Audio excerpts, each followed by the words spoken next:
Bismillah, Assalamualaikum warahmatullahi wabarakatuh. Alhamdulillah, wassalatu wassalamu ala rasulillah wa ala alihi wa sahbihi wa mentabi'ahum bi ihsanin ila yaumil din, amma ba'd. Selamat siang Ustazah dan Ustadz dan teman-teman sekalian. Ya, sebelumnya yang kami hormati Ustazah Dr. Putri Zurhalbi. Kemudian yang kami hormati Ustadz Prof. Zainal dan teman-teman yang kami banggakan. Ya, pada kesempatan kali ini izinkan kami kelompok 5 untuk menyampaikan atau mempresentasikan hasil diskusi kami tentang variasi bahasa. Ya, kelompok kami itu terdiri dari 3 orang, sama ada Andrew Putra Bahri, kemudian ada Dihya Khalifah Ahmad, kemudian ada Zuni Kongrewan, itu saya sendiri. Kemudian di materi variasi bahasa dari segi penutur akan disampaikan oleh teman kita Andrew Putra. Kepadanya dipersilakan.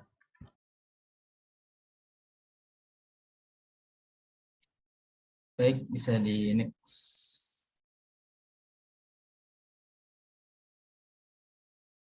Bismillah. Variasi bahasa dilihat dari segi penutur terdiri atas. Yang pertama ada idiolek. Idiolek sendiri adalah variasi bahasa yang bersifat perorangan. Lalu yang kedua ada dialek. Dialek itu adalah variasi bahasa dari sekelompok penutur yang jumlahnya relatif, yang berada pada suatu tempat, wilayah, atau area tertentu. Lalu ada kronolek. Kronolek atau dialek temporal adalah variasi bahasa yang digunakan oleh kelompok sosial pada masa tertentu. Lalu yang terakhir ada sosiolek atau dialek sosial, adalah variasi bahasa yang berkenaan dengan status, golongan, dan kelas sosial penuturnya. Lalu yang kedua ada variasi bahasa Arab standar.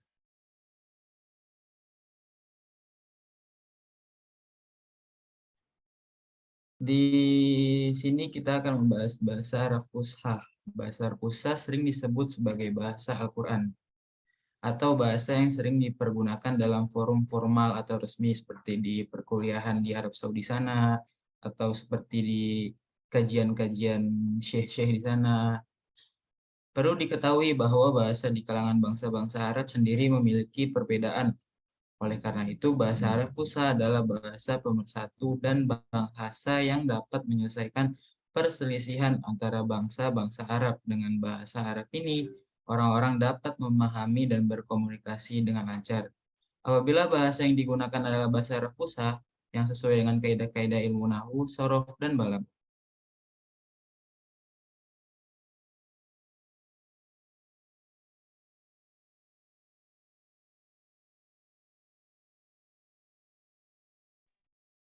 Lalu yang selanjutnya akan disampaikan oleh rekan saya.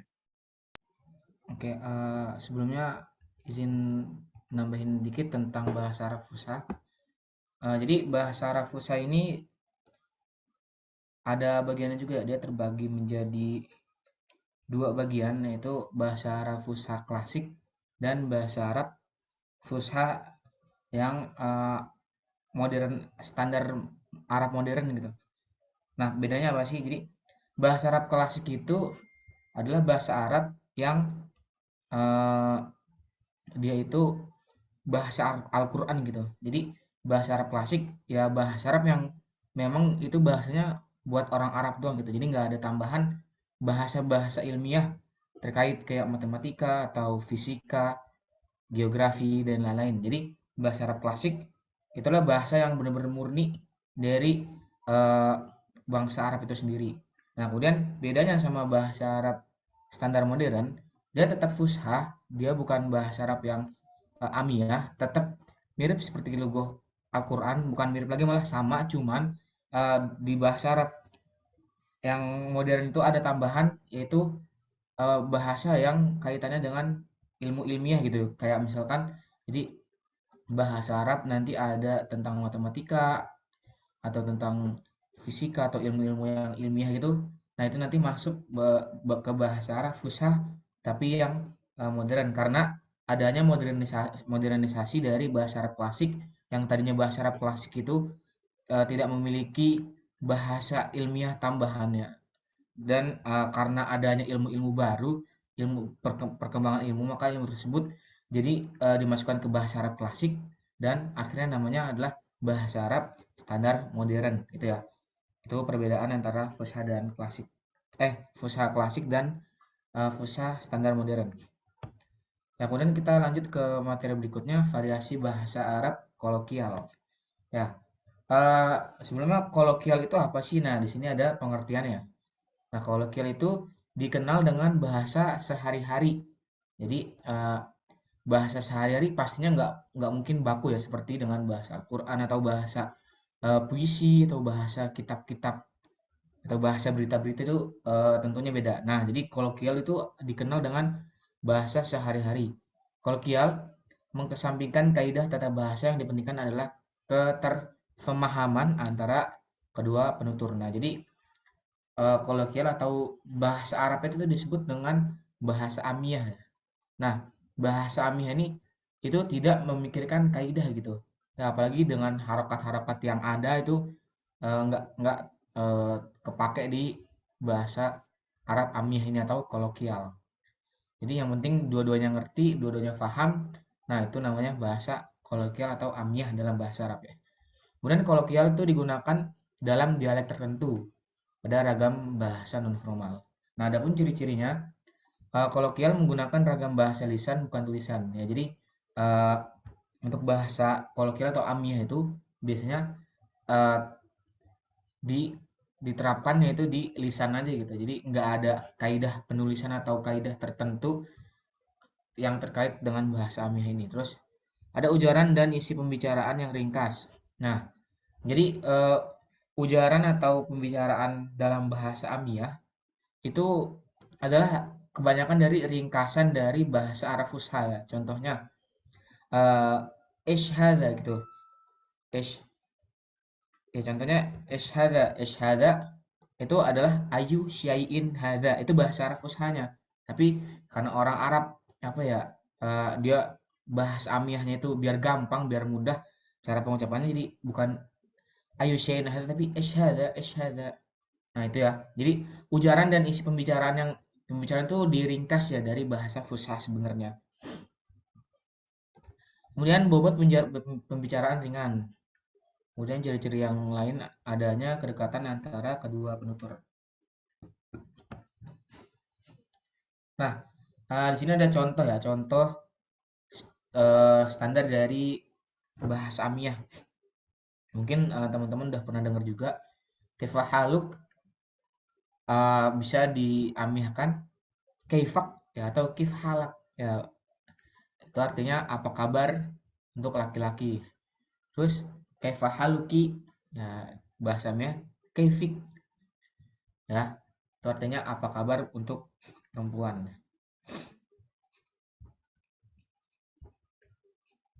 Yaitu tentang bahasa amiyah. Nah, kemudian untuk bahasa amiyah itu sendiri juga memiliki banyak variasi ya. Variasinya banyak. Ada beberapa variasi. Mungkin yang kita kenal itu yang pertama amiyah yang Saudi ya. Amiyah Saudi, kemudian amiyah juga ada yang dari Mesir. Jadi Mesir itu bahasa Arab tapi amiyah, cuman amiyahnya Mesir gitu. Nah, dan bedanya mereka tuh memiliki lahja masing-masing gitu ya. Kayak contohnya bahasa Arab itu kalau yang Saudi huruf qaf biasanya diganti dengan huruf go. Ya, contohnya kalau misalkan kita ngomong dakikoh, bisa orang Arab tuh ngomong degi. Jadi huruf qaf itu diganti dengan huruf go. Itu kalau bahasa amiyah yang Saudi. Nah, kalau bahasa amiyah yang dari Mesir itu eh, dia lahjahnya berbeda dengan bahasa amiyah dari Saudi. Nah, bedanya apa? Kalau tadi Saudi itu huruf qaf diubah menjadi huruf go. Nah, kalau misalkan kalau kalau bahasa Arab Mesir ini bahasa Arab amiyah Mesir itu huruf ja diganti dengan huruf go. Nah, ini udah pernah kita pelajarin juga di istima berapa ya lupa. Pokoknya ada istimewa yang pembahasan tentang orang Mesir itu. Nah, dia di situ ada lahjah yang huruf ja-nya diganti dengan go. Contohnya ja'a jadi go'a gitu ya. Go'a, go'a, go'a gitu. Pokoknya huruf ja diganti dengan huruf go. Itu adalah bahasa Arab Amiyah, tapi Amiyah milik Mesir. Kemudian ada lagi bahasa Arab itu namanya lughah mahaliyah. Lughah mahaliyah. Dia Amiyah ya, tapi logo Mahaliyah ini lebih ke kayak setiap daerah itu punya bahasa sendiri gitu, tapi Amiyah. Ya, misalkan di Saudi, di daerah mananya dia punya bahasa Arab Amiyah kayak gini. Terus di Saudi daerah mananya itu punya bahasa Arab eh, kayak gini. Terus di pokoknya di penjuru negara yang memiliki bahasa Arab itu ada yang memiliki bahasa Arab lugoh Mahaliyah. Jadi kayak Amiyah tapi tergantung distriknya mereka gitu. Bahasa yang penting mereka itu paham.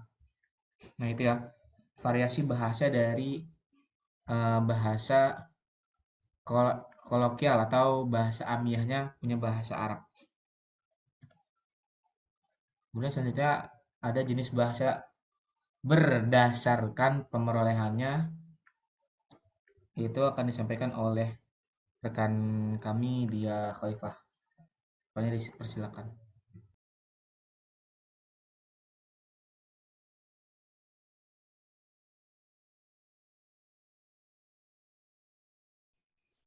Oke, baik. Terima kasih Juniko.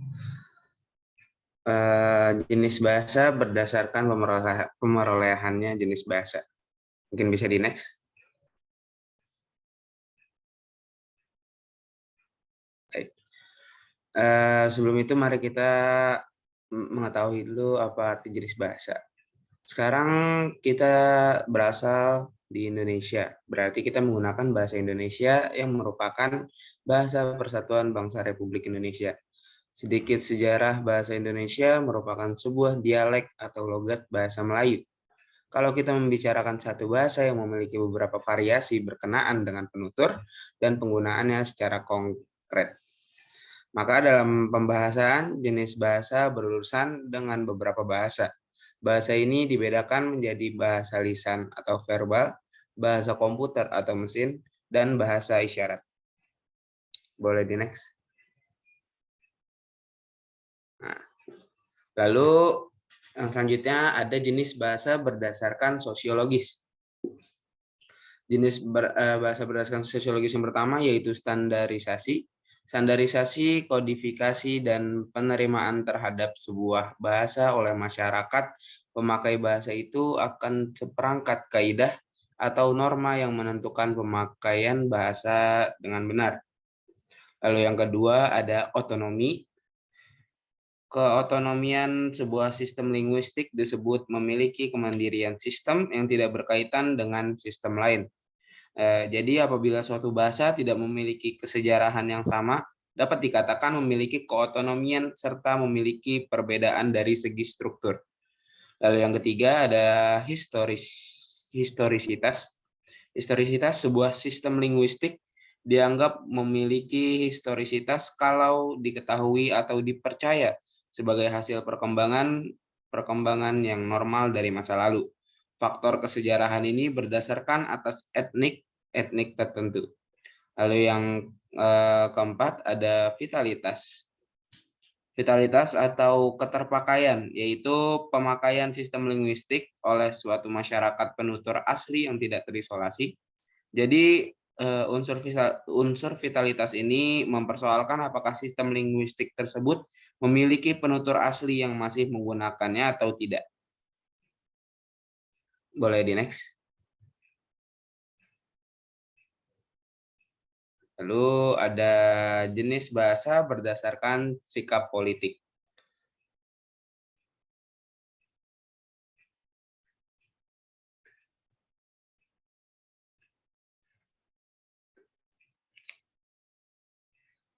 Untuk jenis bahasa berdasarkan sikap politik, yang pertama yaitu bahasa nasional. Sistem linguistik disebut sebagai bahasa nasional kalau sistem linguistik itu diangkat oleh suatu bangsa sebagai suatu identitas bangsa itu.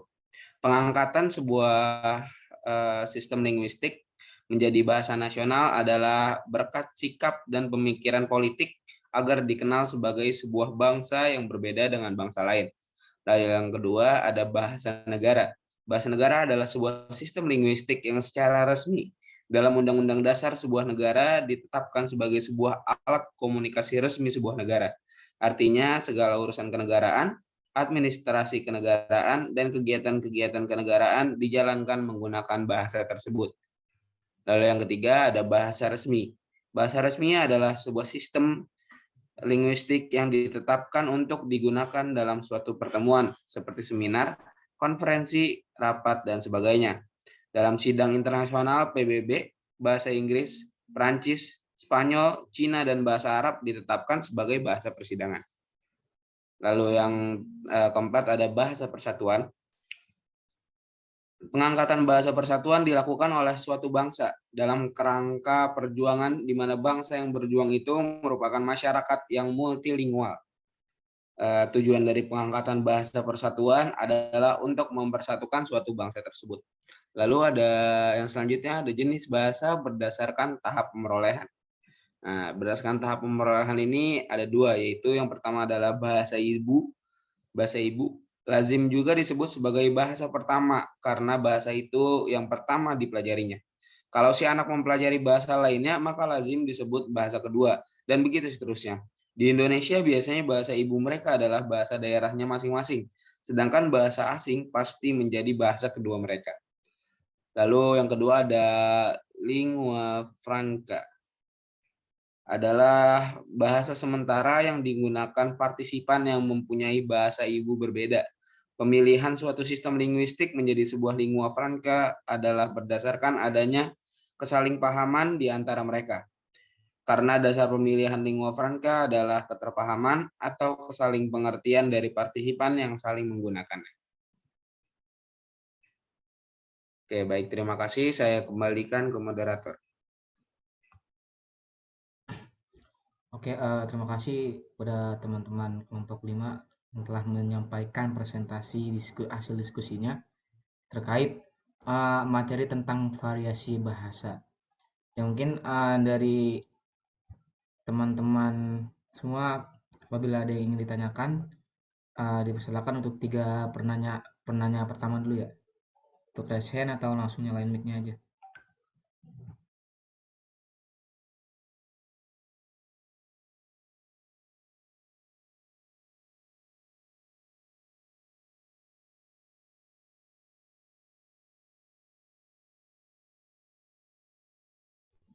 Ya, silakan Fiska.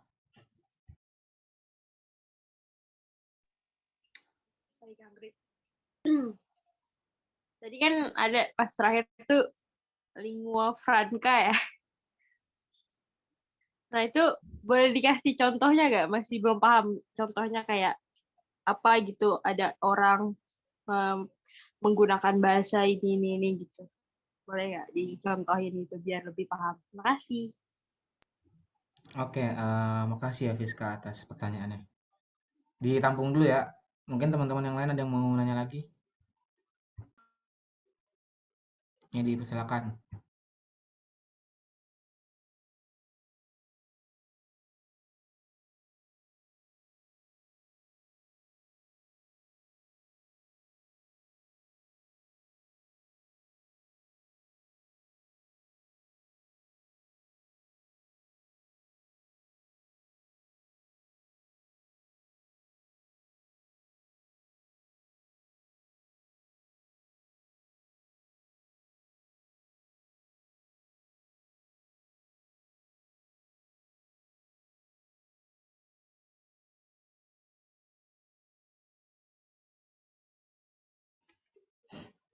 Kepada teman-teman, bila ingin bertanya, dipersilakan.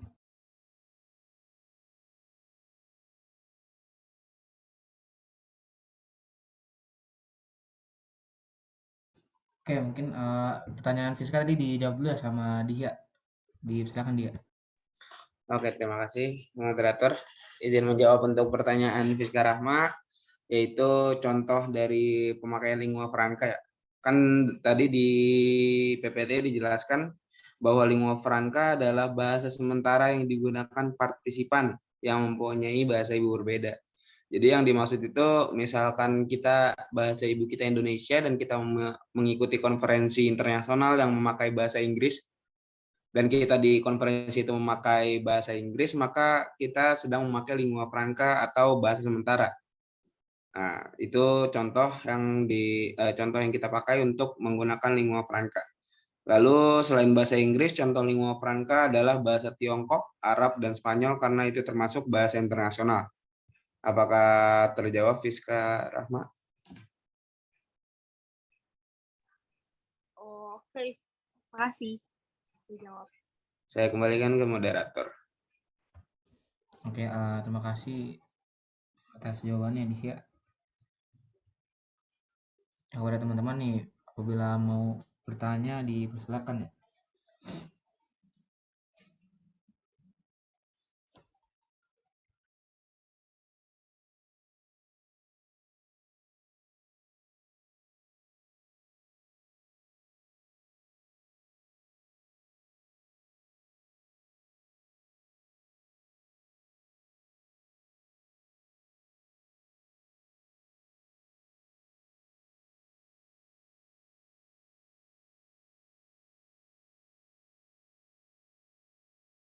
Belum ditutup ya?